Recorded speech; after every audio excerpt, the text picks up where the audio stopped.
Good morning, welcome. And if you all just want to make yourselves at home, find a place to sit and grab breakfast and some coffee and just kind of relax until we get the whole crew here.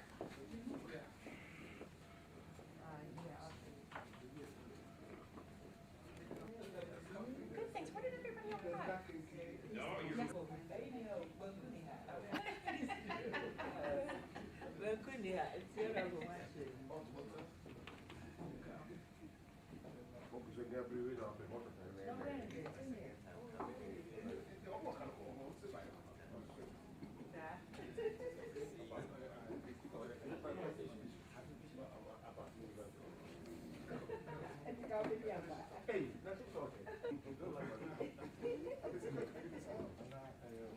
How are you this morning?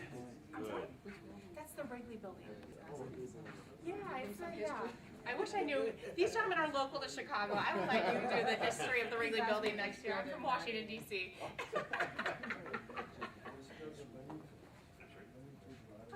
do you know where it is? Okay, I'll show.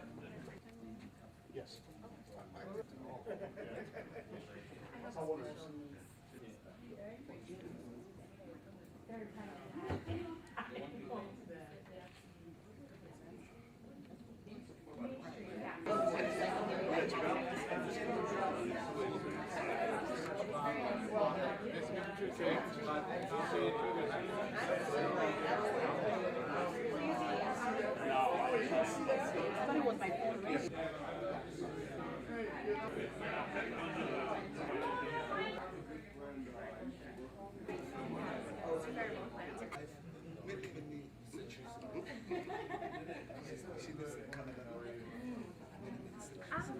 Do you either want to talk and either sit down or?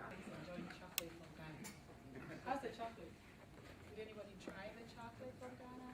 Dessert. Honorable members of Parliament from Ghana. Good morning. Logging me up. Illinois Association of Realtors and the Main Street Organization of Realtors. I'd like to extend a warm welcome to our delegates from Ghana, to the city of Chicago, popularly known as the Windy City.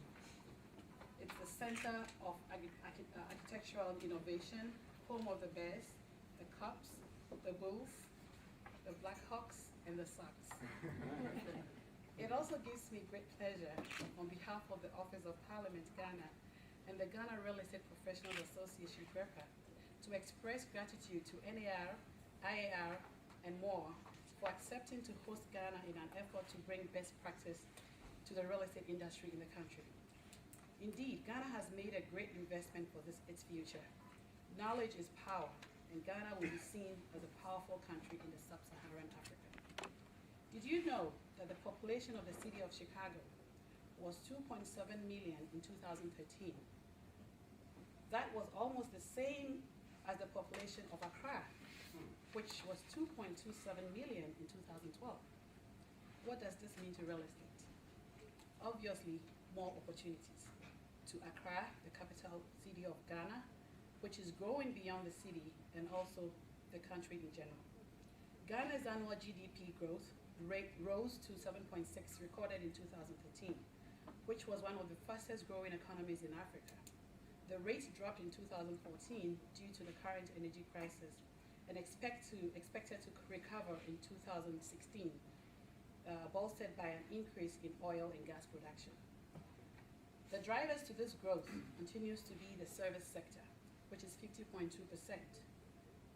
of which real estate is a great part.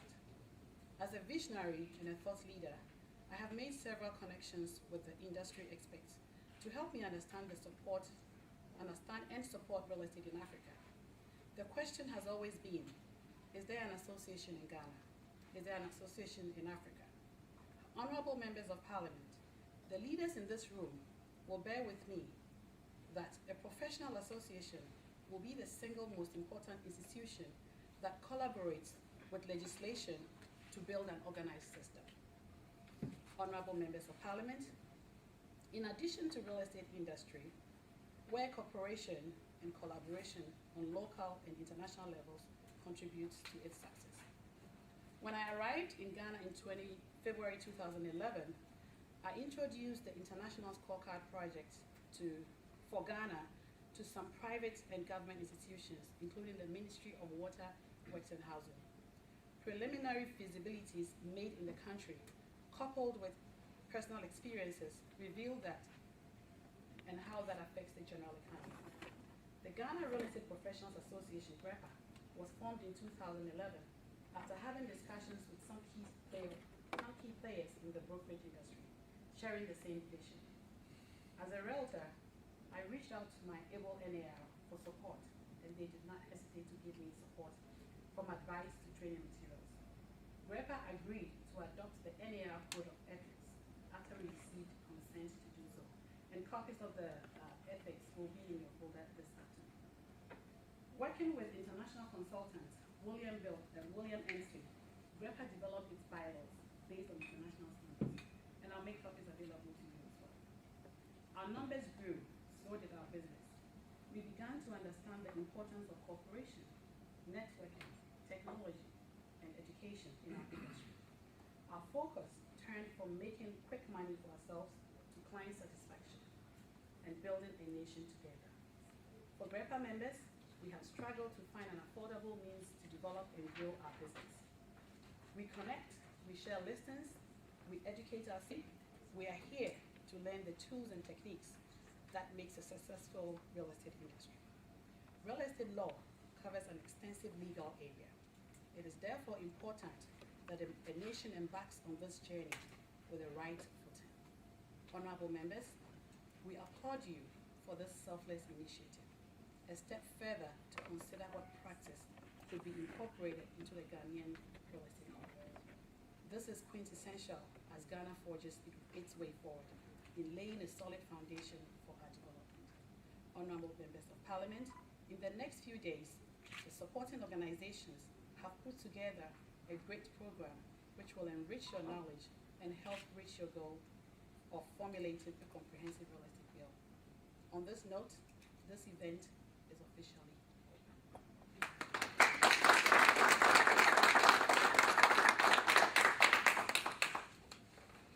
We have some gifts for the major associations.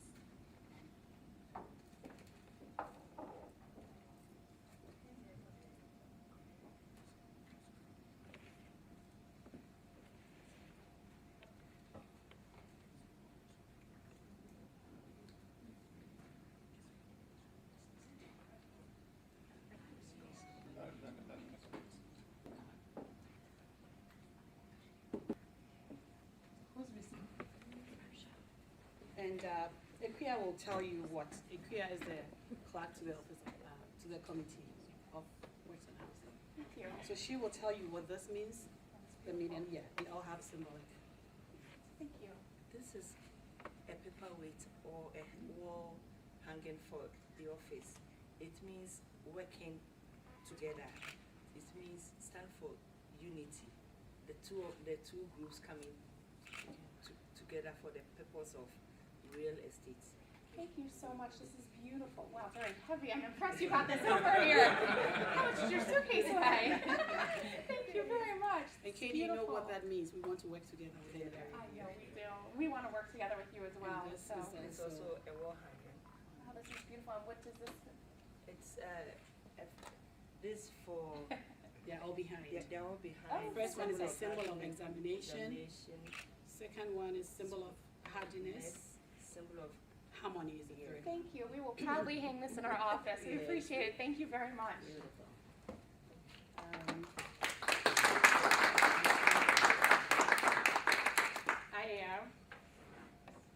Sharon? Jim. Okay. Jim. I'm It's- a photographer. This is the same. This is actually the same as the working together. Oh, okay. Can So- we hold up the one that's unwrapped? Yes, then? and so Okay, yours perfect. is right. There we go. Same thing. So we can have a picture.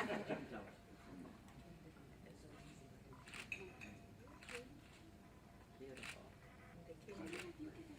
Oh, that's sweet. Okay. Can you learn how to use that? I'm checking. The answer is no. I think this collaboration will work at the World Cup. Well, we'll be the them twice and eat once. Thank you very much.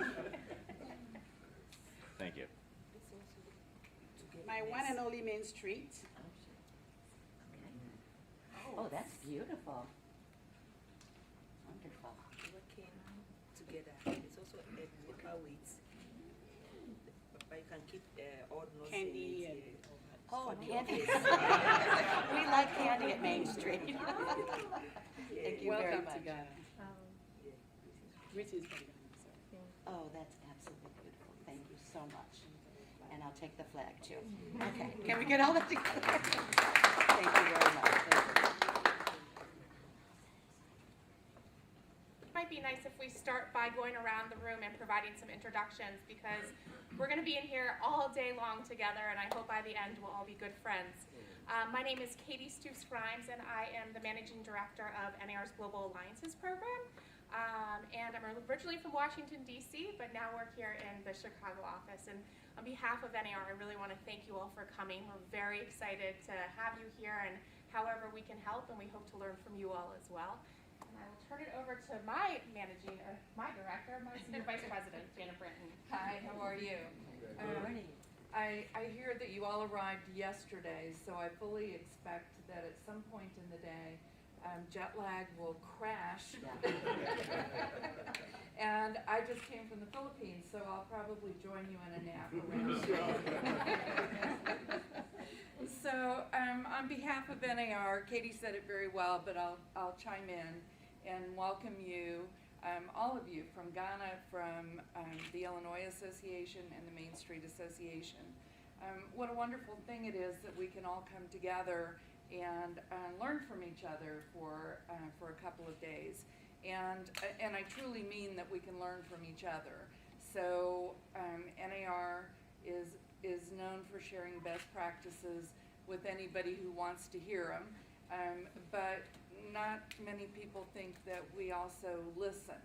So if you have best practices to share with us, we would like to hear those. So we're always learning ourselves. So on behalf of NAR, may this be a fruitful day, and all of us will be wiser for having been here today. Thank you. Kate, do you want to start? We'll just kind of go around the room and. Oh, sure. Should I stand? Sure. I'm Kate Sachs. I'm the Director of Professional and Ethical Practices with Main Street Organization of Realtors. So I handle all the conflict resolution at that organization. Good morning. Oh. I'm Pam Creeder. I'm the CEO for the Main Street Organization of Realtors. I've been there for approximately 20 years, but involved in the real estate business for a great number, more than just 20. We're not going to add that in. I welcome the opportunity to work with you today to share ideas and thoughts on our business and your business and working together. I'm David Oponkusi, the ranking member for the Committee on Works and Housing. There are two committees here. Ranking member of the Committee on Works and Housing, and a member of Parliament.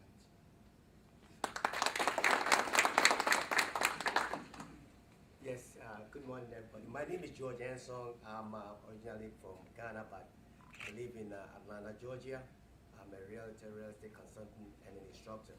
And I'm very, very impressed with the efforts and the job that Vicky is doing. So I bought into their vision. So I'm just here to support her and to support Grandpa and to interact with the delegates and other people and see how best we can advance the cause of real estate industry in Ghana. Thank you so much.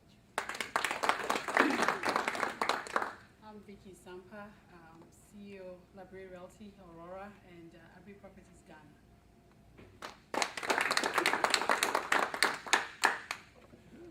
Good morning, everyone. My name is Nene Matukeke.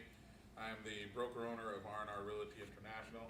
I actually am on the National Association of Realtors Global Business and Alliance Committee this year.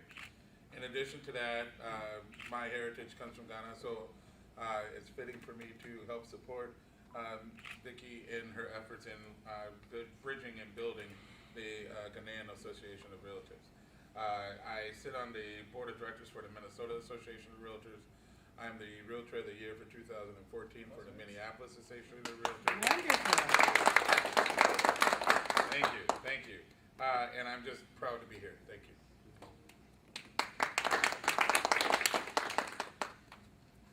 Good morning, everybody. I'm Sharon Gorell, and I'm with the Illinois Association of Realtors. I work on housing and finance policy for the association, and I also staff our Global Business Council committee. So I am so excited to have you all here, and I hope your travels here were well. And I am just really looking forward to getting to know you and interact and take away some things, and hopefully you can take some of our information back to Ghana and get on your journey of regulated, balanced real estate industry. So congratulations for being here, and I look forward to getting to know all of you. Good morning, everybody. I'm Bill Caton. I'm the current chairman of the Illinois Commercial Global Business Council and immediate past president of Northern Illinois Commercial Association of Realtors, and I sit on the investment commercial board for IAR. I'm also a broker of 30 plus years. We won't get into the pluses. I'm here to share whatever I've learned that works and doesn't work, okay, in the brokerage community. I've had as many as 8 offices at one time during the peak, 200 agents, both commercial and residential. I'm no longer in the residential business. I'm primarily in the commercial business with my 2 partners, which are my children, which is another challenge we could talk about. Get that out that way. And my children have always kind of leaned in the commercial area, so that's where our business is right now. Good morning. Good morning. My name is Emmanuel Petra. I'm a cost engineer by profession, a member of Parliamentary in Ghana. It looks like there's so many associations here. I'm getting confused now. I believe by the time we finish, I'll get to know all associations here. We're here to learn. I believe that you will impact us. We'll take it back home, and then we'll fashion our laws to suit whatever is globally. Well, thank you. My name is Theo Sampa. I'm with Labrie Realty and Abri Foundation. I wear all the other hats that Vicky doesn't wear.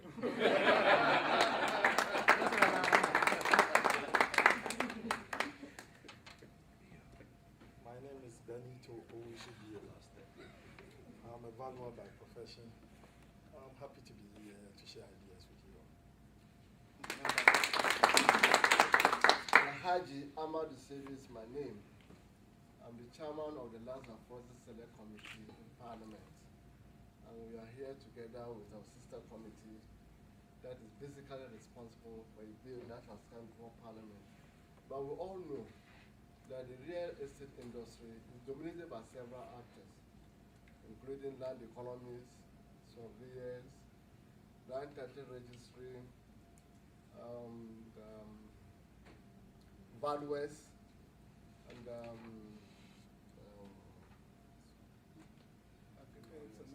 the Office of Solar's Revenue, because at the end of the day, all these transactions involve money. And somebody has to be there to share the money as to what percentage goes to the landowners, what percentage goes to government, and so on and so forth. Fortunately, our committee is responsible for all these other organizations. That's why we see this trip as very, very important. But there's no way we can leave real estate management to only the regulators. We have to be able to get those in survey along, those in charge of planning along, those in charge of revenue distribution along, those in charge of land title registration along. And I think that this particular meeting with you will serve as a good platform for us to learn from the best practice ever that we know in this world, to see how we can get this incorporated in our own laws in order to improve the real estate industry in Ghana. For now, what it is not the best. And we think that by the time we have finished with this meeting, and by the time we have gotten back to Ghana, we have learned things that at the end of the day will know to the benefit of our country. Thank you very much. I'm Mike Drews. I'm president-elect of the Illinois Association of Realtors, and I'm very excited to be here. Thank you all for being here, and hopefully we'll be able to give you some useful information that you can take back to Ghana that will help improve the real estate industry there. I've been a realtor for 35 years, and I'm from Aurora, like Vicki is, with Charles Doss Realtors in Aurora. And thank you once again for all being here, and we hope you have a great day. I'm Sam Day. I'm a clerk to the Parliamentary Select Committee on Lands and Forest. My name is Amin Salifu, Member of Parliament. My background is estate management, and I've been a surveyor for a considerable length of time as a profession in the United Kingdom before joining Parliament in Ghana. So obviously when this came up, which we need to reshape our mortgage and then real estate industry, which has always been a problem in the country in the last couple of years. So to get this bill running, we thought Chicago has one of the best practices around. So when it was chosen, we felt it is necessary for us to gather the best practices, probably see how best we can reshape our bill to make good things for our country. Thank you. Good morning, everyone. My name is Justice Joapia, Member of Parliament for Public Monopoly, Leader President of Ghana, and the Deputy Ranking Member of the Committee for Waste and Housing. We are here to share ideas together and to also formulate a comprehensive bill to help our country and also to creating wealth for our country. And these are very important real estate bill to generate wealth in our country and help all of us. Thank you very much. Good morning, all of you. My name is Honorable Francis Edubule Kofi, Vice Chair of the Committee for Waste and Housing.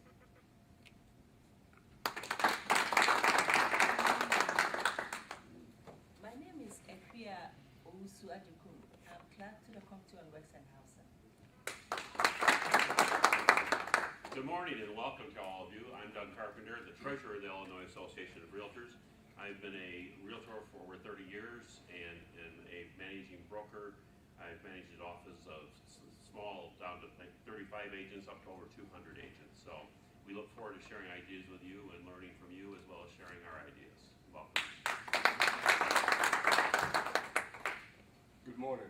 My name is Oliver Dugard and welcome to Chicago. I'm a realtor in Naperville, about 45 minutes west of here. A little bit about my background. I've worked extensively in import-export and global banking. So anything related to cross-border transaction. Again, thank you very much for your presentation. Thank you, honorable members of Parliament. We are so thrilled to welcome you here. I am Jim Kinney. I'm the current president of the Illinois Association of Realtors. I also have the honor of sitting on the Global Committee for the National Association of Realtors. And I just want to take a moment to say that in all our lives, we often wonder how important is what we do, and can the actions of one person make a difference. And I'd like to honor that one person today who really was instrumental in doing so much, and Vicki Sampa has a dream in her head, and without that dream, I don't think we'd be here.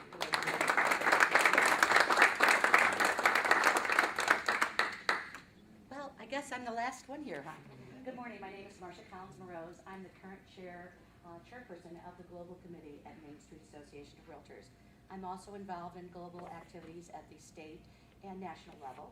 I'm proud to be here today on behalf of Vicki and Oliver, who are also members of our Global Committee at Main Street. To be able to be a part of your dream is a true honor, and we thank you for that. One more. Work here at the National Association of Realtors in the Global Department, and I oversee the Certified International Property Specialist designation, which Vicki's won, you're one, Jim's won. So welcome everybody. And Nene, of course. And Sharon. Who else? Raise your hand if you're a Now we got to get everybody else to get their designation.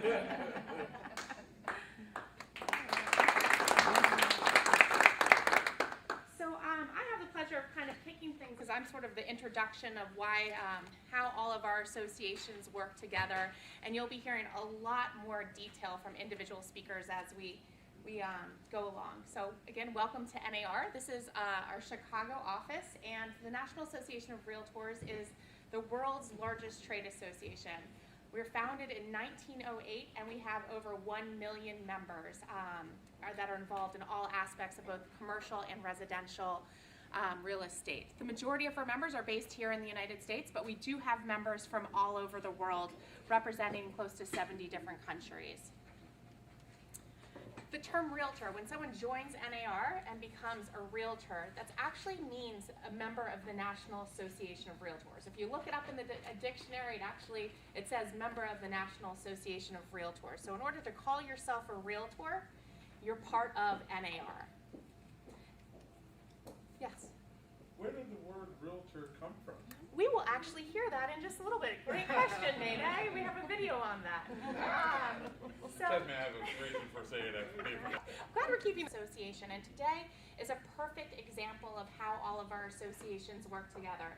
There's the local level where you sign up to become a member, and that would be the Main Street represented today. Then the state, which is the Illinois Association, and then us, the National Association of Realtors. And I'm going to let the folks at Main Street in Illinois really do a better job than I could to speak of what they do.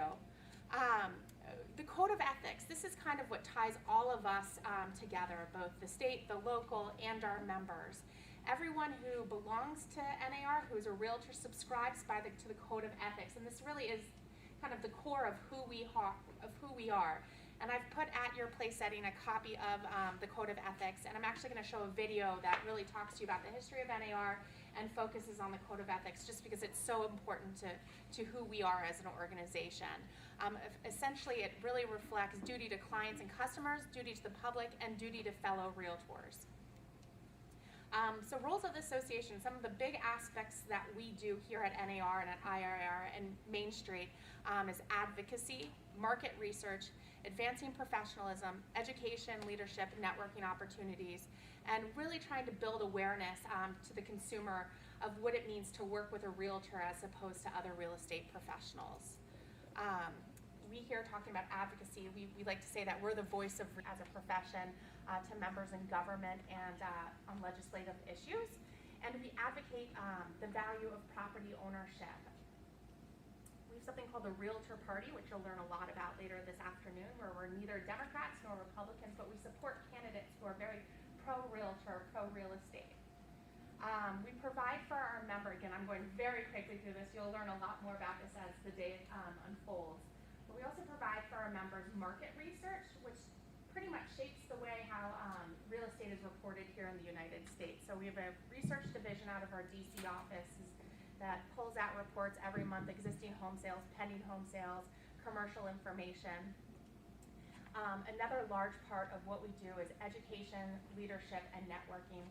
Carol briefly talked about the Certified International Property Specialist University. We have education, designation, certification, on just about every niche or every topic of real estate you can think of. And then we also offer Realtor University, a 2-year master's degree program. Building awareness, this is another core competency of what we do. We want to go out to the public and let them know that when you're working with a realtor, you're working with an ethical agent. So we have something called our public awareness campaign. I believe it's over 2,000 television spots, 5,000 radio spots per year, kind of blasted all throughout the United States, really talking about the value of working with a realtor.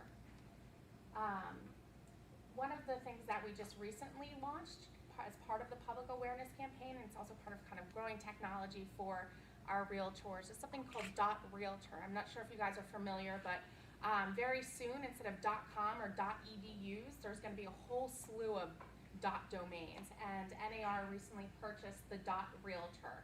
So our members are able to create websites. Here's an example one. It's Brian.realtor, and the idea is to really let folks know that consumers know that here's a great way to find the ethical agent, and they're associating that term realtor. So all these things that I've just really quickly brushed on, which I will expand upon throughout the day, none of this happened overnight. You know, we're a 100+ year organization. We have a very, very long history, and I want to show you a quick kind of clip, a film that kind of goes over our history and really emphasizes the Code of Ethics, because that is kind of the the foundation for everything that we're going to be talking about for the next day. So let me video for you.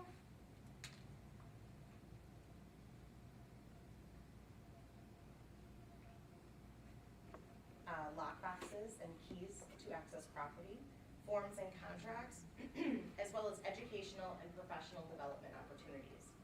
When a member agrees and joins to a realtor association, or they agree to the code of ethics, they agree to policies as well as on enforcement of that code. This provides our association with the means to regulate our members based upon their membership by restricting those services that we provide. Membership at an association of realtors is deemed as a valuable property right. This benefits our members by ensuring that any attempt to hold those members accountable is taken seriously and it's taken justly. This action is normally taken on a local level with procedures handed down to us by the National Association of Realtors, which focuses on ensuring due process and is the center of all conflict resolution. It's literally a 400-page manual. So it's quite lengthy. Article 3 of the Code of Ethics tells us that the real estate market is best served when individuals with a variety of skills and resources work together. Cooperation optimizes the benefits available to clients and customers, as well as agents. Cooperation ensures sellers the broadest market exposure. Through cooperation, brokers are able to enhance the market exposure of listed property and their ability to serve the needs of purchasers. It is through membership of a realtor association and membership through its MLS that ensures a cooperative spirit to serve the needs of the real estate consumer. The Code of Ethics directs our business in addition to the laws of the state of Illinois. For example, realtors pledge to promote and protect the interests of their client. This obligation is primary, but it does not relieve a realtor from treating all parties honestly. And honesty can come in all different forms, from the presentation of a purchase offer to a seller, to disclosure of material defects in a home when it's known by the listing agent. Honesty plays a large part in the code and also materializes in how realtors advertise and speak of their fellow realtors as well. When a member of the realtor community is perceived as having violated the Code of Ethics, members of that community or consumers have the right to file a complaint based upon that perceived violation. The Code of Ethics also states that members pledge to resolve their commission disputes through the realtor community through arbitration. Each of these processes mirrors our judicial system in an attempt to provide each party with a fair process. From ensuring that the complaint or request for arbitration is worthy and appropriate, to a full opportunity to state one's case, to having decisions rendered by a panel of their peers, and an opportunity to appeal that decision. The tenets of due process are ingrained in the professional standards process from the National Association of Realtors. And just to kind of give you an idea of what would happen when a complaint is filed. So like I said, anybody has the right to file a formal complaint if they believe that they are due commission or that a realtor has violated the Code of Ethics. From there, it's accepted by staff. It goes to a committee who reviews all of the complaints that come in, and they determine if it's worthy, if it meets the tenets that we have. Is it a possible violation of the Code of Ethics? And if it is, then we request a response from that respondent. We give them an ample amount of time, and we also, during that time that we request their response, they have an opportunity to challenge any member that might be seated on a panel to hear their case. So there's a challenge period. Once that response is received, we provide a copy to the complaining party, and we actually hold a formal hearing where we follow due process throughout that hearing. So the complainant and the respondent both have an opportunity to state their case, ask questions of each other, and have a closing statement before our hearing panel, which is made up of our Professional Standards Committee, makes the decision as to whether or not that there is a violation or who's entitled to commission. So there's really two committees that we focus on through this process. And that process will traditionally take about 4 to 6 months to complete. In addition to those procedures, additional processes exist to assist realtors in avoiding conflict with their clients and with each other. For example, my department fields about 6,000 calls a year that assist members with transactional questions. We also provide them with risk prevention, reduction, management by just talking them off the ledge, right? And how the Code of Ethics and Illinois Real Estate License Act affects their current situation. There are times when a realtor complaint process can feel very cumbersome, difficult to understand. And the requirements of the paperwork and attending the hearing tend to overshadow the feeling of wanting to be heard, wanting assistance, and helping fix the problem. So sometimes disputes just need to be just need a facilitated conversation to get both parties on the same page. An ombudsman process offers an attempt to resolution so that an ombudsman can help facilitate and bridge conversations between parties in conflict. It's a peer-driven process. It's confidential, and it allows members and consumers to bypass that lengthy complaint process. In relation to commission disputes, mediation is also an option to help resolve disputes without going through the lengthy process of arbitration. Mediation is a structured negotiation facilitated by a neutral third party called the mediation officer. The mediation officer assists the parties in the dispute to arrive at a mutually agreed upon settlement. The mediation officer clarifies issues while remaining focused, and he or she guides the discussions between the parties. By providing a forum in which parties can tell their side of the story in a non-confrontational way, the mediation officer helps find common ground, which helps resolve the dispute.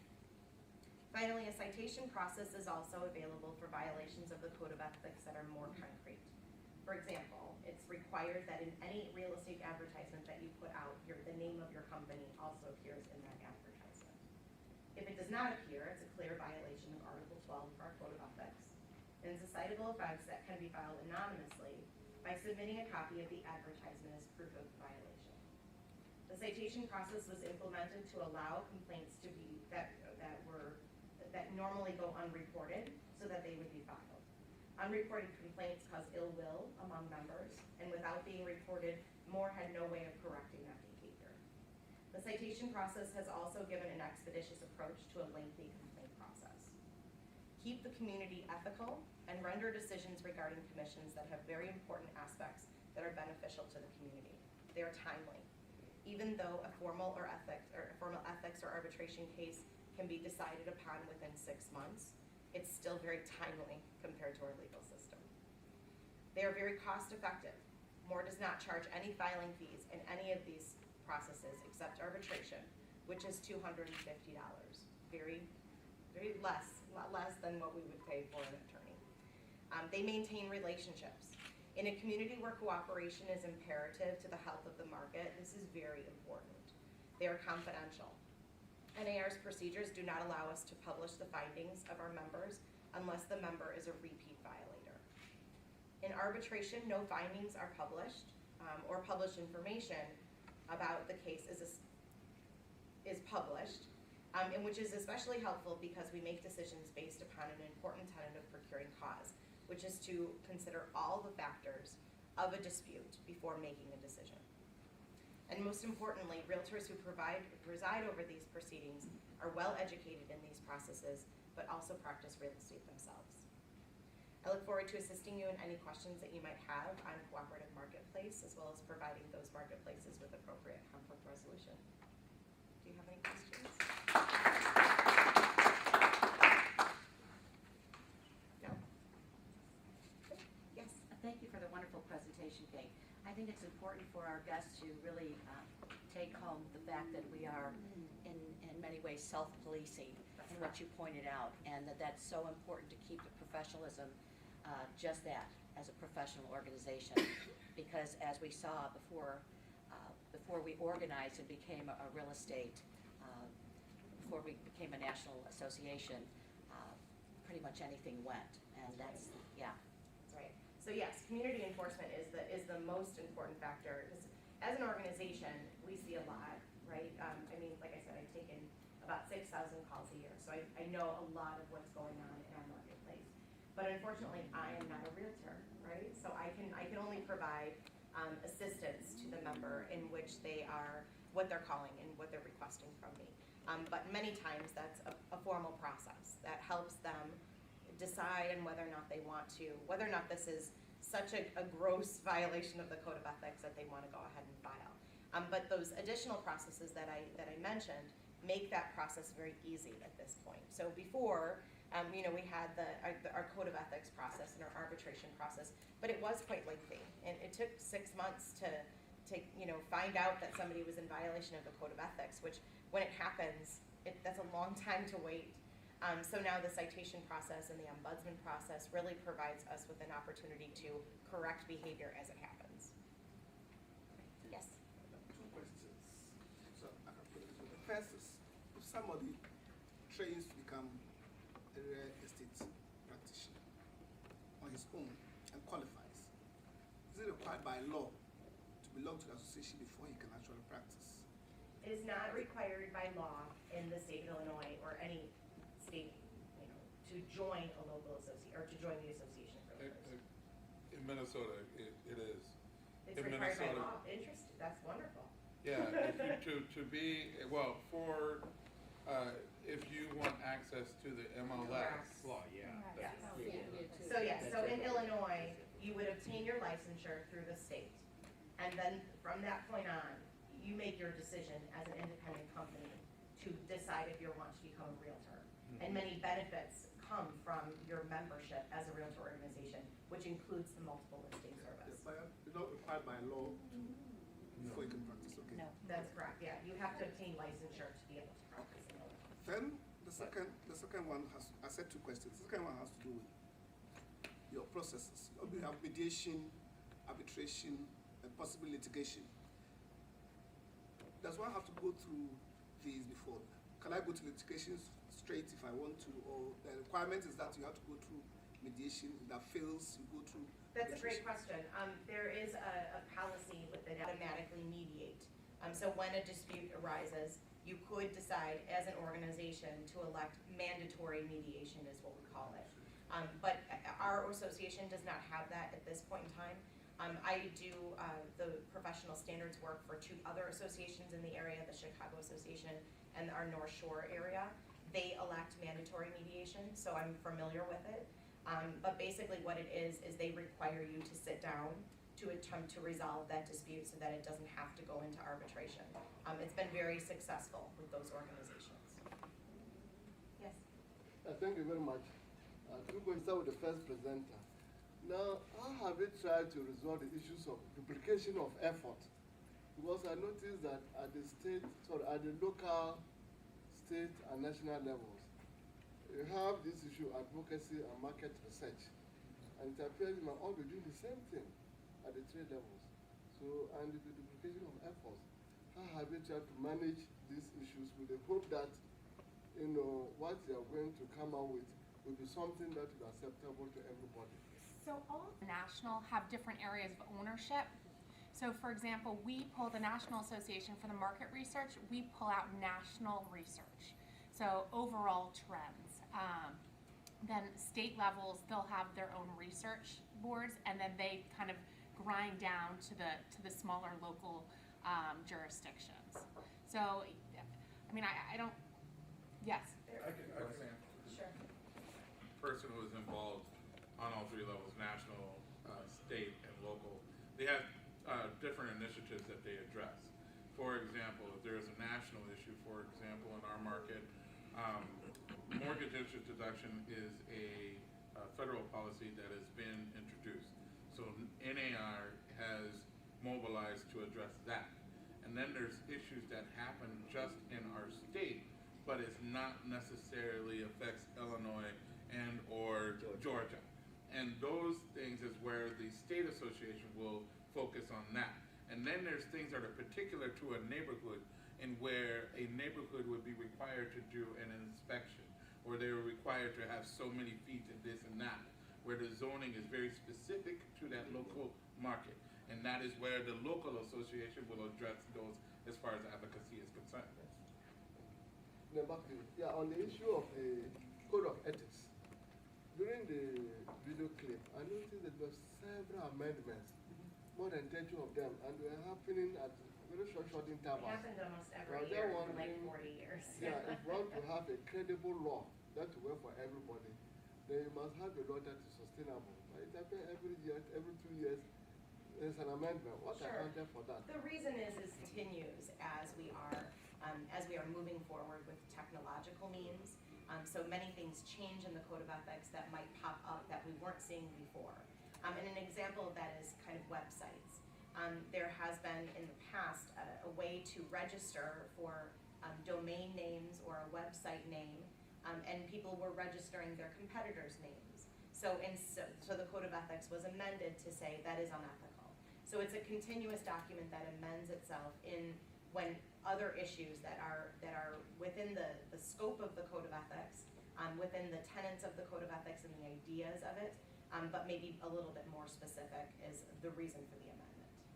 And I noticed that you said that you wouldn't publish the outcome of your findings. We do not. But for the purposes of institutional memory, if you don't publish this and document them, how does it serve as a kind of yardstick in measuring future arbitrations?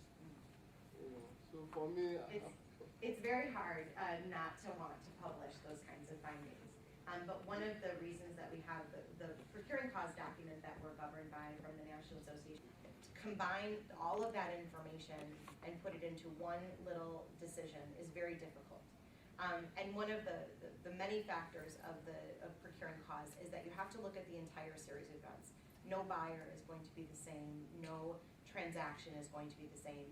And to make a decision and publish a finding on where the same issue might have happened between the two of us, but we had two very different buyers. So to publish a situation and a decision where you and I, the same situation might have happened, but because of the two different buyers, we might have an opposite decision that's rendered. You might be, the prevailing party, and I might not be.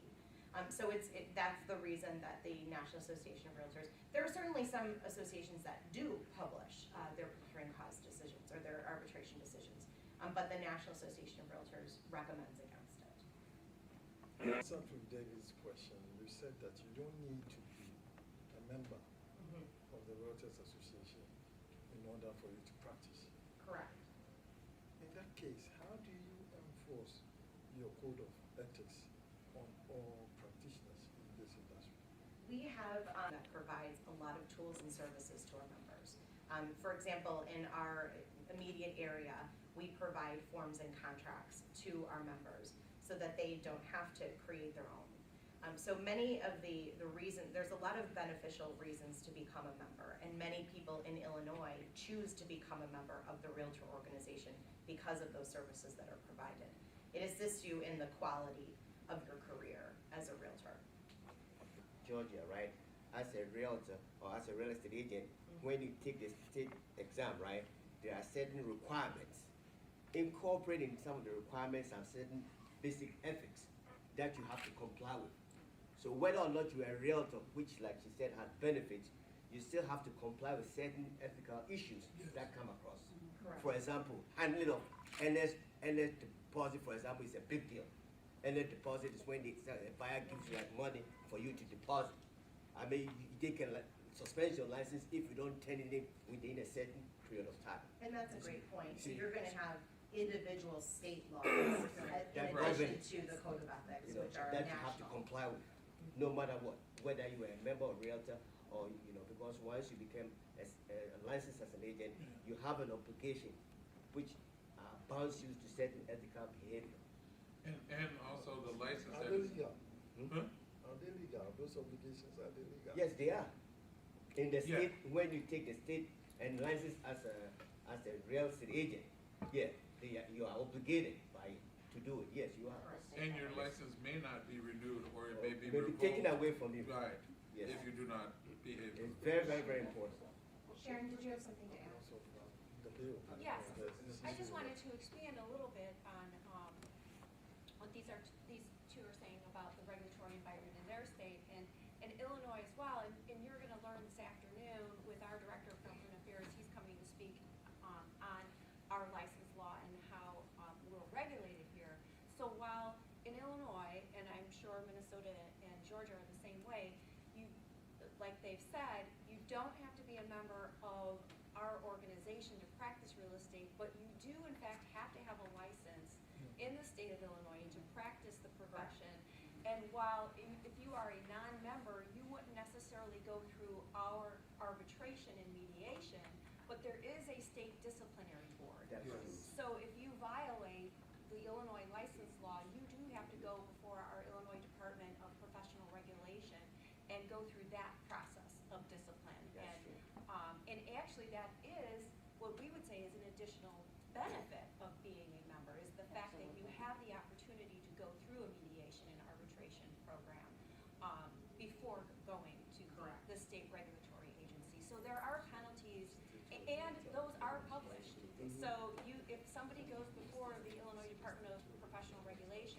those names and the violation is published. That's true. In Georgia, it is published. Same as well. Yeah.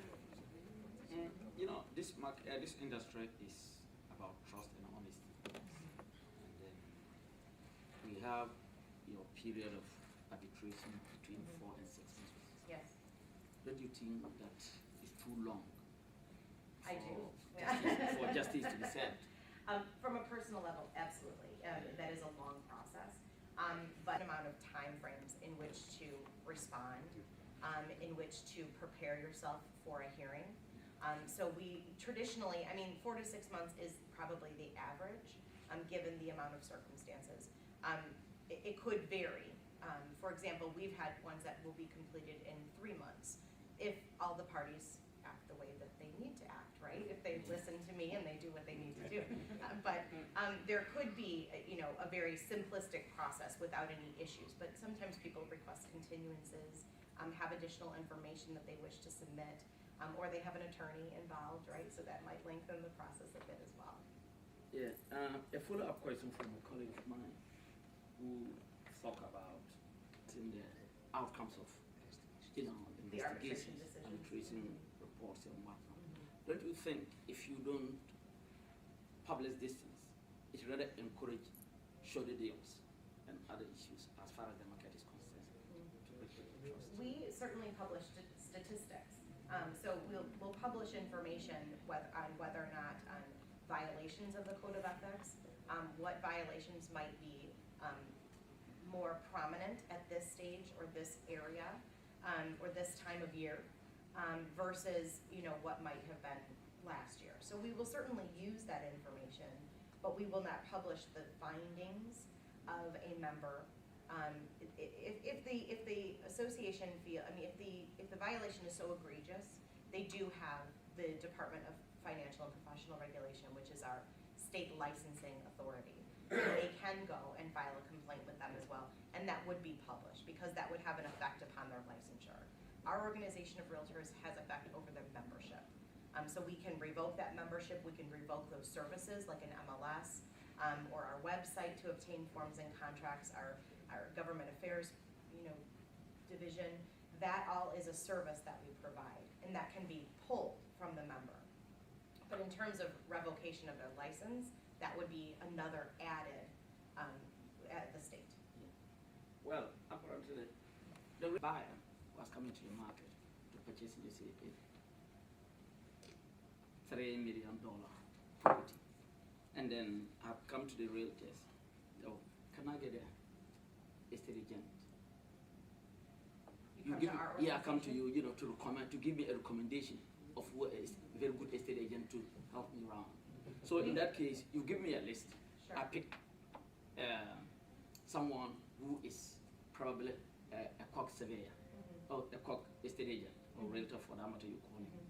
And then anything happens. Am I taking him to court, or I'm taking you as realtor to court? So who am I going to take? So this is the situation. Sure. I guess I would say that if a buyer comes to our organization and looking for a realtor, we would never make a recommendation feature that allows them to search by realtors in their specific community that they're looking to purchase in, or with a specific designation. CIPS is one of them. So there are added ways to search for realtors. If in fact that deal goes bad, right, or there something happens in that transaction, we could assist them by filing a formal complaint against that realtor through these processes. If it's egregious enough that I might say to them, you have bigger fish to fry than coming to me, right?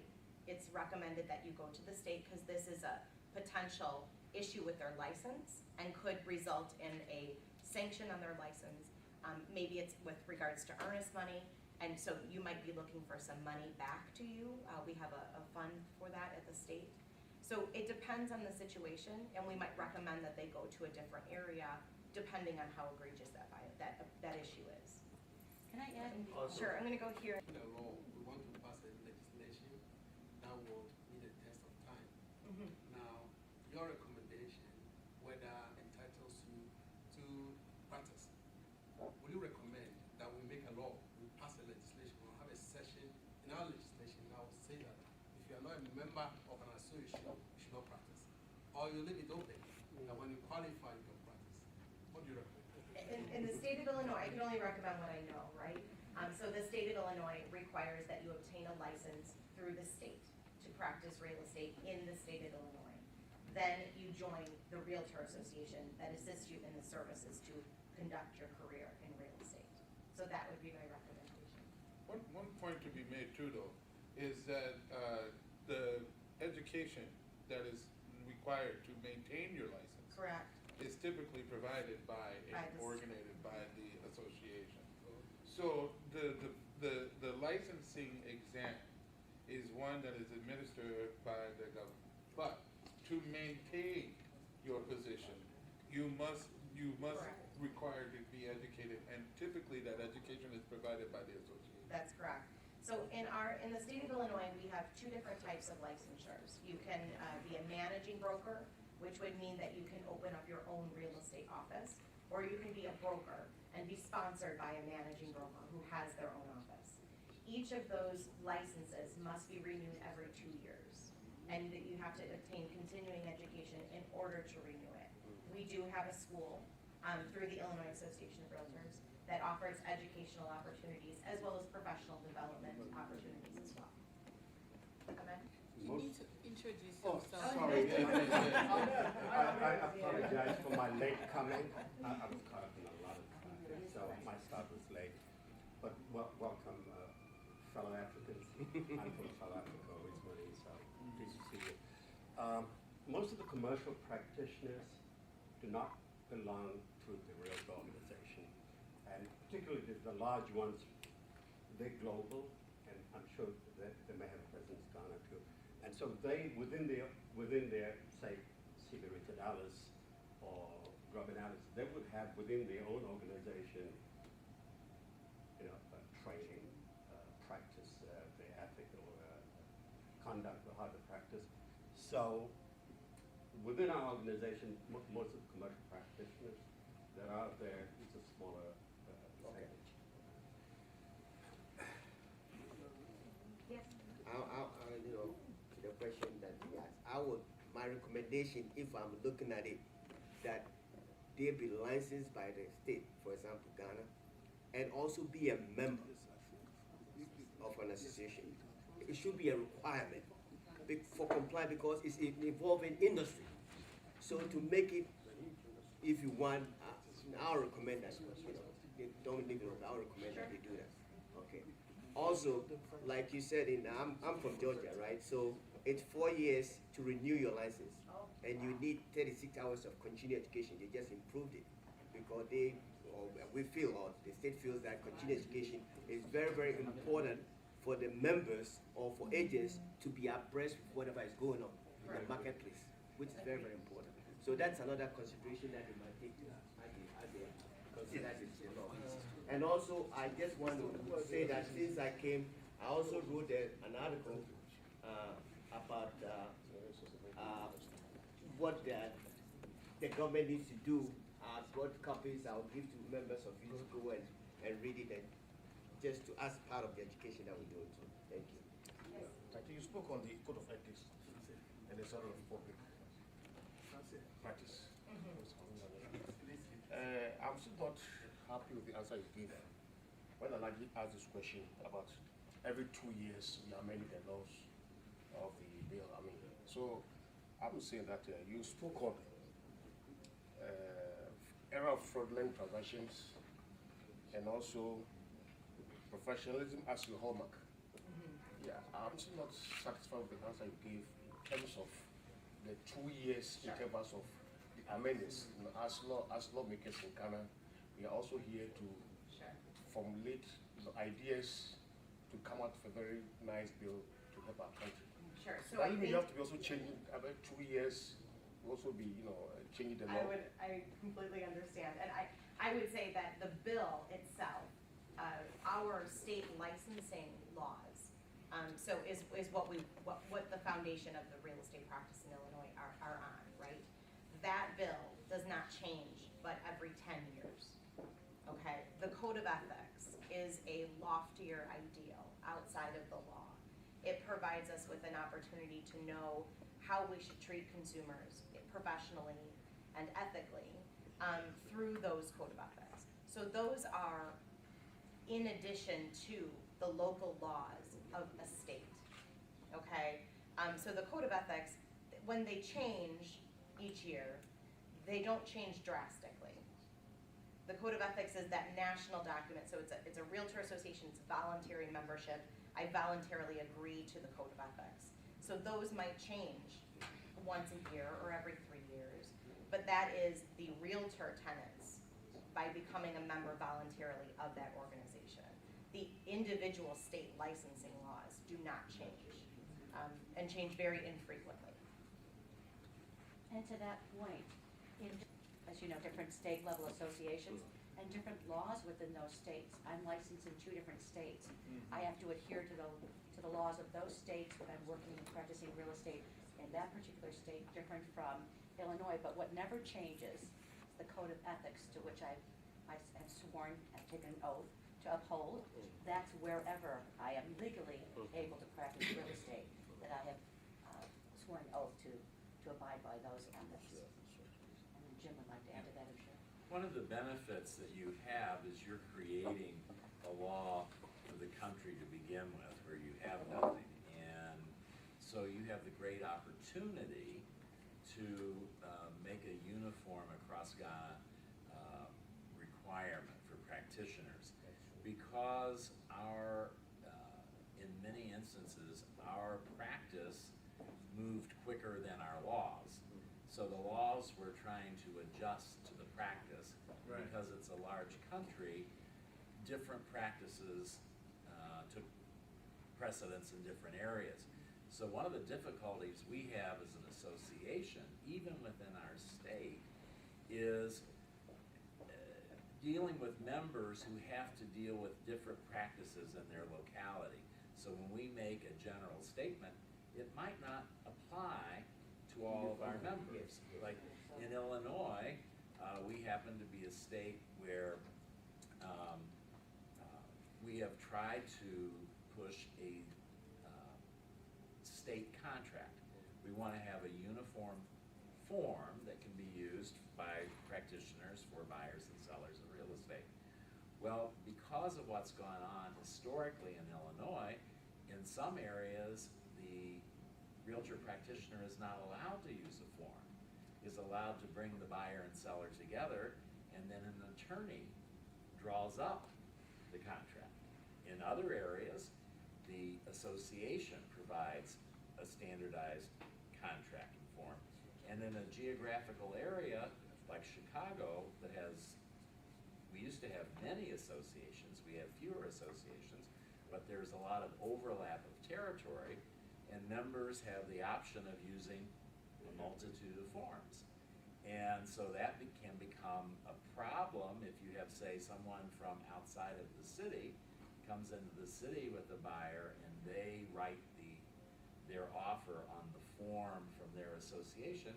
The listing agent in the city might not be familiar with that form. And that's where, you know, all things come out of communication where it doesn't work. And that's where problems can happen. So a lot of what we are trying to do, wherever we can, is trying to find some levels of standardization or commonality to get rid of the chances of having miscommunication. And what we would like to see is, in some instances, a regional or national license, but we can't get there. You have an opportunity of getting there, okay?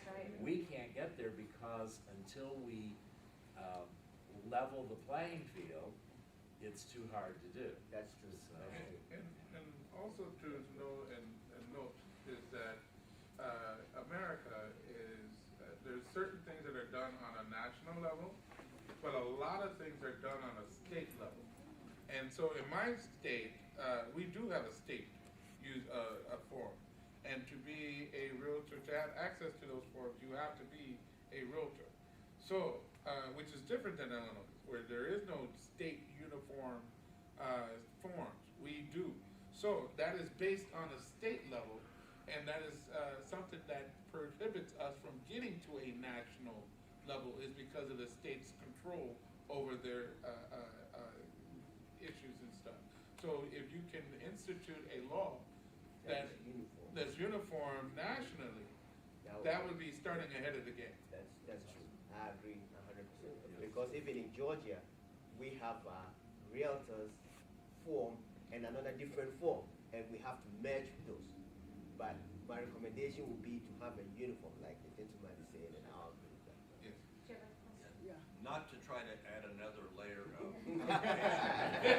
associations, okay, in Illinois, and I think this is true in most other states, the associations primarily answer to and serve the residential realtor community.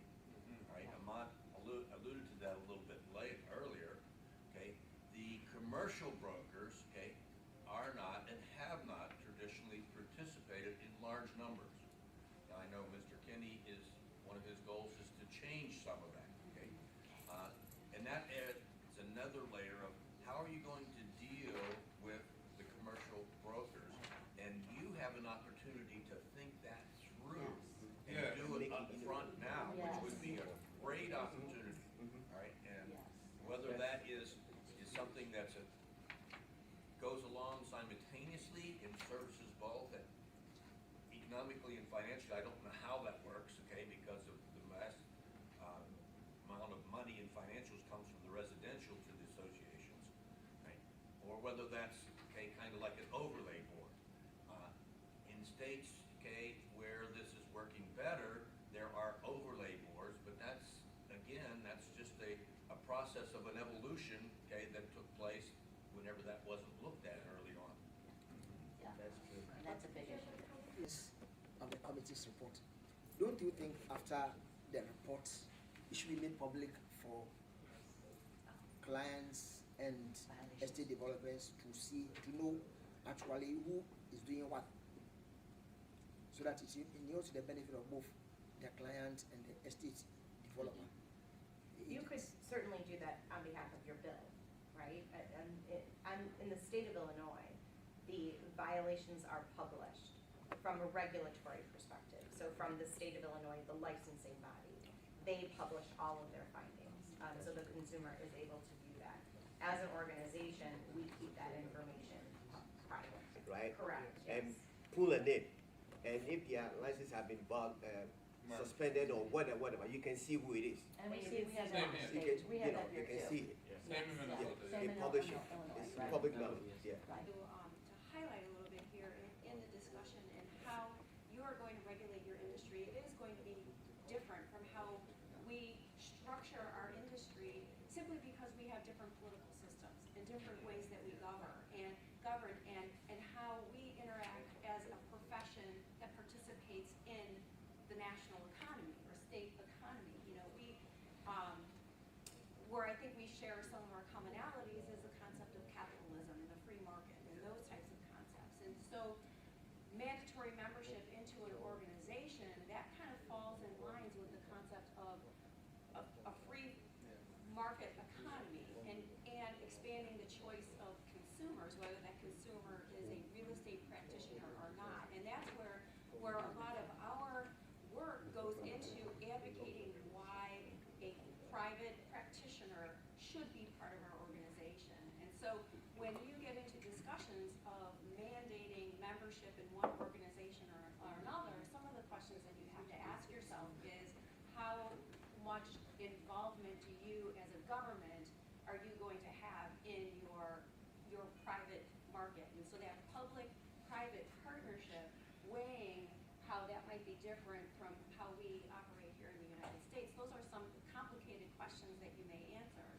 In a discussion that I was having with Manuel prior to us beginning, he was talking about how some of the ministries some of them are elected officials and some of them are not. And so you may have some stronger ties between the regulation of the public or private industry in concert with how you regulate your government. So it could make sense for you, but why we don't have the mandate is simply because we do have a regulatory structure in place for our licensing. You have that one equal standard of how you have to practice real estate.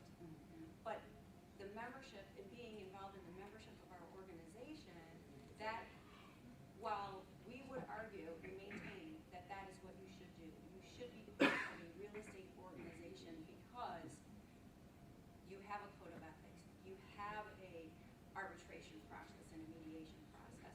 We do a lot of the political advocacy, so we as an organized industry have access to our elected officials much better than one sole practitioner.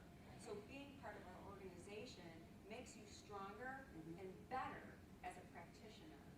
But in the larger question, in terms of how many mandates we would have on a business person, that's always a debate and a question. So there's a lot of benefits that come from being part of our organization.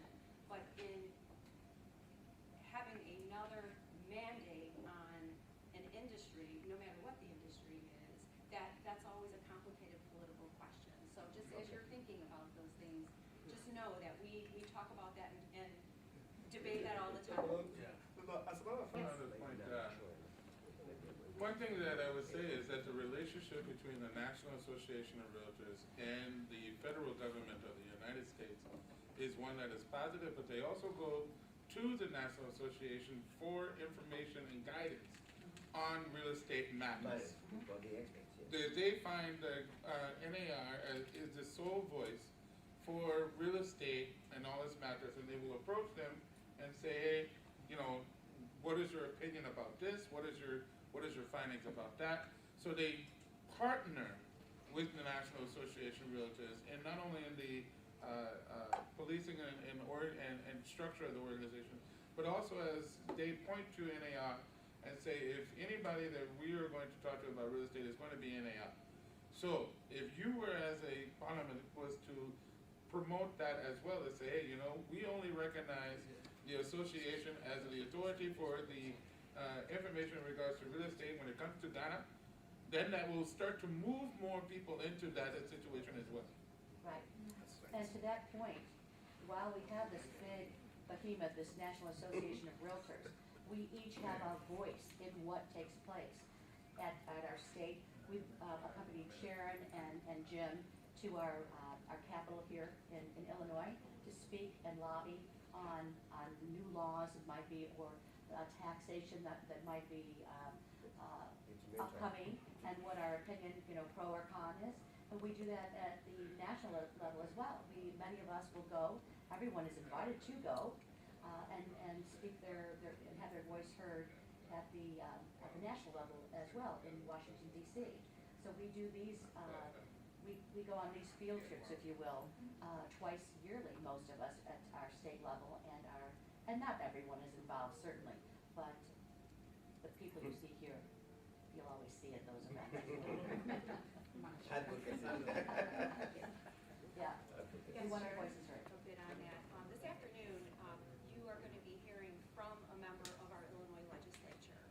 Marcus Evans is a state representative from the city of Chicago, and he is the chairman of our Committee on Housing and Economic Development. And so, and then again, as I was saying, our Director of Government Affairs is going to be here as well. And you're going to learn how the bond that we do have with our state legislature, and how the legislature does depend on the Illinois Association of Realtors as the source of information.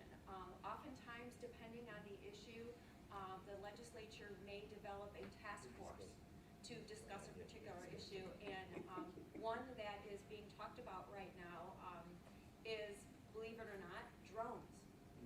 You know, cameras that can, you know, hover over the land and take pictures. We have real estate practitioners that are using drones to market property. So how do you regulate for that airspace? And so our Illinois legislature is putting together a task force to look at that. And they have come to us to have the voice of real estate on that task force. So there is no question that organized real estate is what you aspire. There's no question, and I think when you walk away from here at the end of the day, I think you'll agree with that. But just getting back to that, you know, mandate to be a part of one particular organization or another, you know, you may get into, okay, well, which organization now. If another organization pops up, now is there going to be debate on which organization to be part of? And then also too, the industry itself. I don't know, I mean, many of the folks in this room are on our board of directors. I don't know that they would want the Illinois legislature dictating how we operate our own board of directors. And so it's just that balance there, so. Okay. And we've been talking about the National Association and the State Association. When you get down to that local association, within our jurisdiction in Main Street, we have 150 to 175 local municipalities, and then you layer on, in some areas, township governments. So we have all of these smaller governments that look to potentially pass ordinances or taxes that impact the ability for someone to sell their home, to purchase a home because of cost. So we're monitoring, at the national level, it's a bigger picture. At the state level, there's a big picture. But at the local level, we're also looking at small legislative bodies throughout our communities that we also have to monitor what they're doing and how what they do and the ordinances they pass impact the ability to buy or sell property in that area. That's good. Real estate. In Africa or the third world, there's a new trend where multinationals are rushing to grab land for agricultural purposes. I don't know whether in this arrangement there's any specific, arrangement to take care of that. But it's a new phenomenon that is affecting, governments in the third world. There seems to be no regulation. Multinational realtors? Well, and that's where your licensing agency, whatever that is gonna be for Ghana, has to control that. In Illinois, if you are found to be in violation of practicing real estate without a license, there's a hefty fine. Yes, there is. Big fine. And just like, Marcia's a good example, being licensed in Florida and Illinois. When she goes to Florida, she has to abide by that licensure. And we do have agents that come from not only other states, but other countries, Canada, Mexico, that practice real estate here in the state of Illinois. They're underneath that state of Illinois licensure. So that's how you can keep a control on it, is through your licensing agency. That is true. The only thing, the multinationals who are coming to do development, they are not subject to licensing laws because they're not coming to buy or sell real estate other than to develop, as be part of the infrastructure development. So that would, fall under different jurisdiction within the governmental body. I think it depends on what they're coming to do. Because, for example, if they're coming to buy land, they that's have to right. see That's a right. real estate agent who is licensed to guide them. I mean, then they have to go through the process just like anybody else. So it doesn't really matter whether they are multinational. They still have to. They have to go through like I'm a land estate agency, so they have to come to me because I know what's going on, and they come to me because I'm licensed and knowledgeable in the area. So there have to be an umbrella law that governs anybody that is involved in the real estate industry. It doesn't matter who it is. You do still have, though, those private transactions that do take place that involve just the buyer and just the seller. And there are transactions that do not involve realtors in any way, shape, or form. They have to making sure everybody is paying their taxes. So if a multinational company is dealing with an individual that he found and is buying the property, how do we make sure that they're paying their taxes? Well, the transaction itself creates a transfer taxable event, right? The transfer between the ownership. So certainly that is something. Are you collecting any monies on that level? The Yes. problem is we don't have a system that, we go through the closing and attorneys, and we don't have a system of tracking anything. But So that's they- where we want to reach. Right. So in the bill, as it Right, is right, now, right, our intention is to have a transactional certificate. So you need That's some sort of issued from yeah. the regulator. That's it. So even if a buyer and a seller, You and I do a deal. you and I do a deal, That's we right. need that certificate. Yes. Before it can So be. that you can get the revenue. Yes. That's, there you go. Yeah, that's very, very important. Yeah. Yeah, that's what we do in the state of Minnesota. You have to do it on any transaction, no matter if there is a realtor involved or not. there is a filing of a certificate of real estate value. And where every transaction, no matter who it is, even if it's to mother, son, whatever, you have to record the transaction. So as soon as the ownership changes, it Yes. triggers all of these other systems that everyone wakes up and says, there's some tax money there, there's some transfer money there. So you need to put together a system. To take money and revenue out of.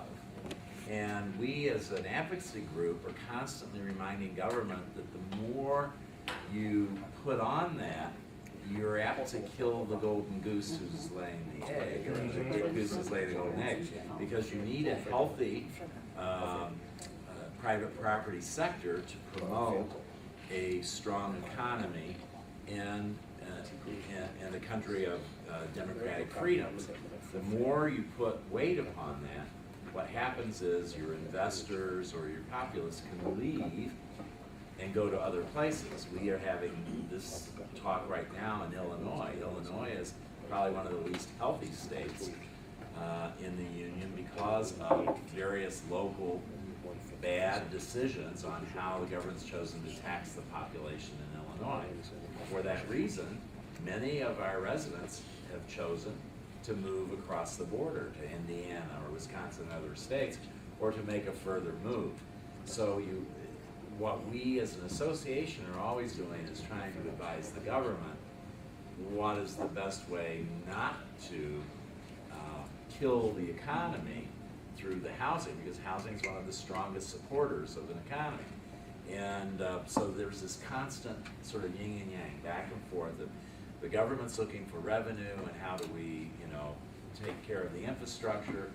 The association's trying to say, okay, do that, but don't kill off by overburdening or over-regulating the industry and making it too hard for the consumer. So you have to understand that we have a respect between the two, so we can advocate and educate our lawmakers, but again, the lawmaker's job is somehow to come up with a fair tax plan to support them. Colleagues, this is getting interesting, but I'm sure we. Oh, okay. Yes. Oh, okay. I'm sorry. Because we're going to move to the next. Thank you. I mean, something that will help me to kind of just keep a track it. I think because we're getting into really into the detail, maybe if the delegation could kind of share what you guys are looking for. From what I've had, I think we want to have a framework for new law.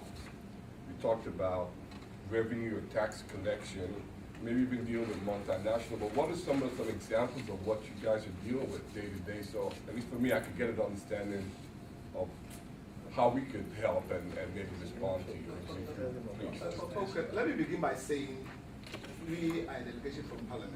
We are looking at a new law that seeks to regulate what I believe is largely unregulated industry. But coming here, I'm sure we are looking for more than what we came for. Because for me, the easiest part is making the law. We can actually go and put a law in place. But that's just the beginning.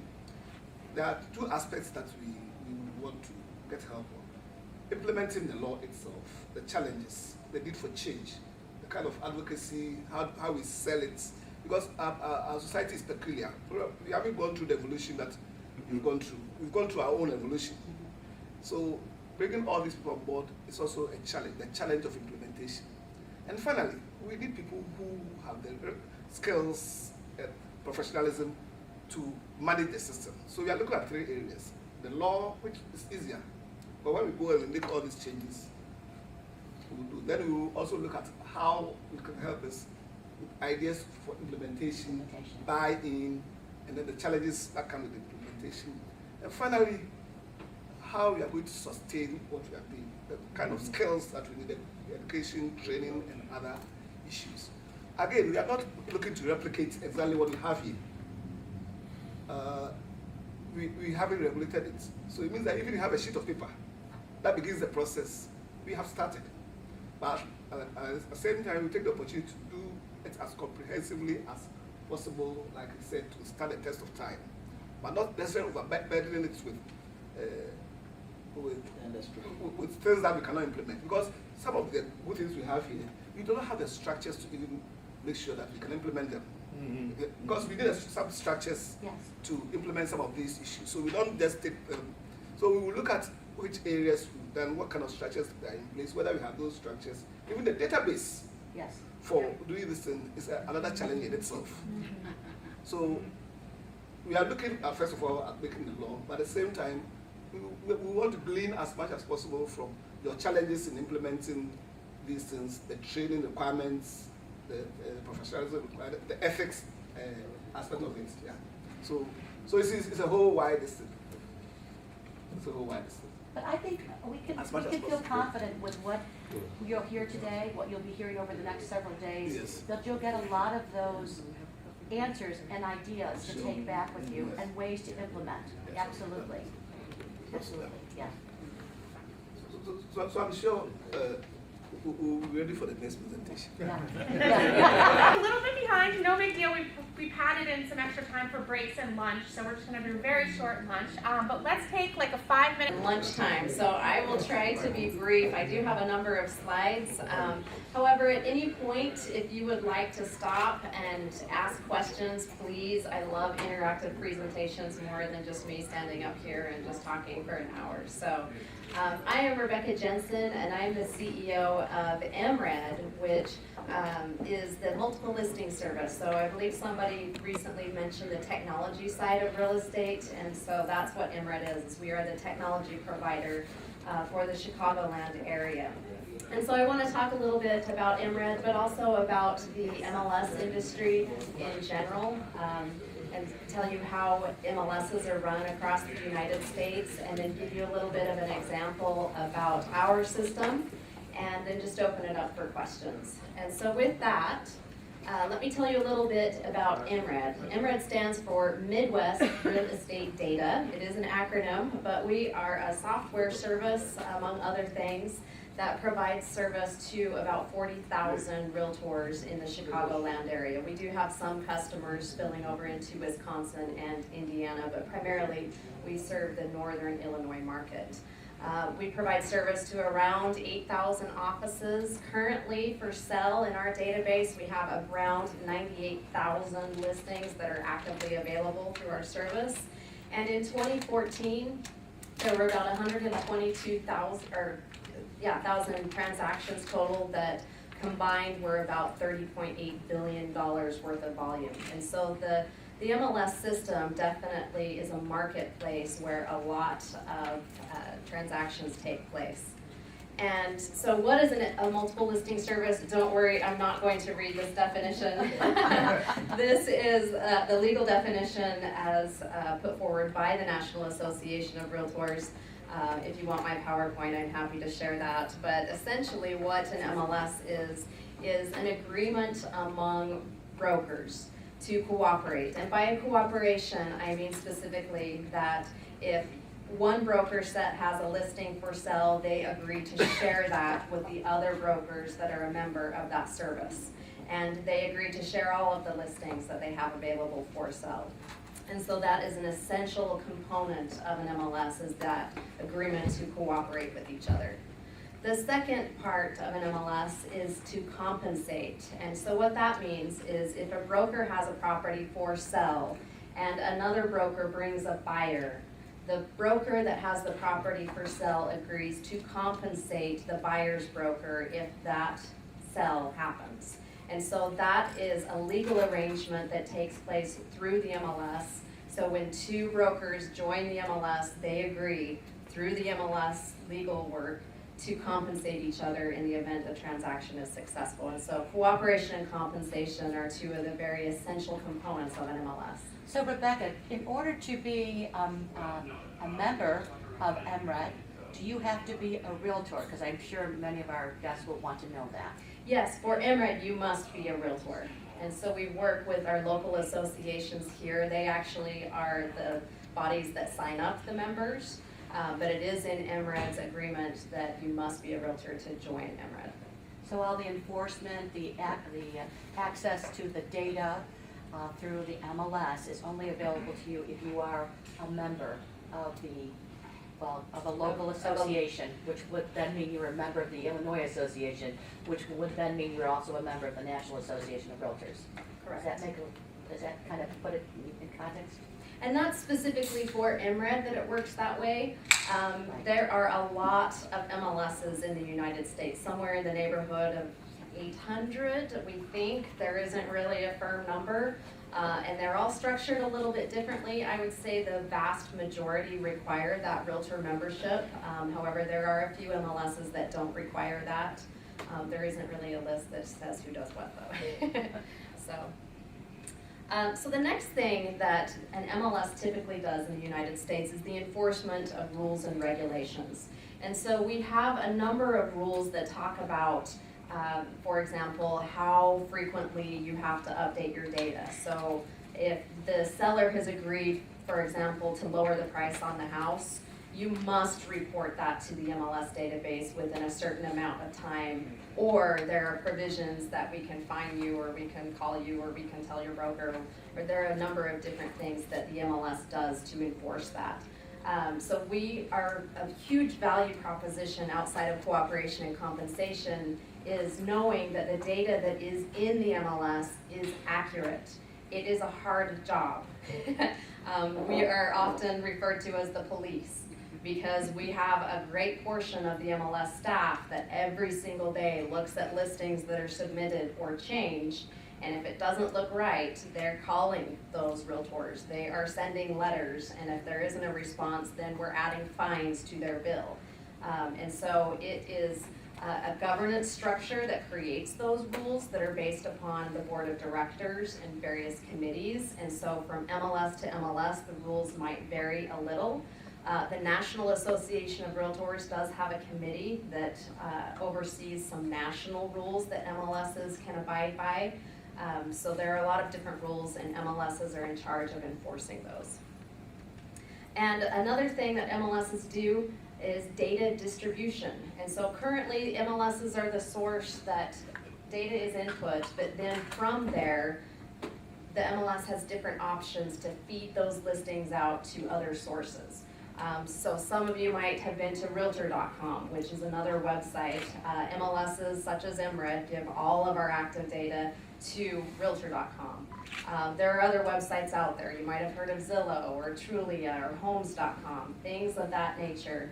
MLSs can distribute that. And those third-party websites want the MLS data, again, because it's quality data. It's accurate, it's up to date. Now that's not to say that MLSs feed all of those third-party websites. It's up to them to accept their own source of data. Realtor.com does only accept it from MLSs, but other websites might have other sources of data as well. And so data distribution is definitely a benefit that you get from belonging to an MLS here. So a brief history of the MLS. It is ever evolving, but it's probably at least 100 years old. And it started with brokers just getting together in person and talking about the listings that they have for sale. The whole idea was to increase the exposure for sellers and to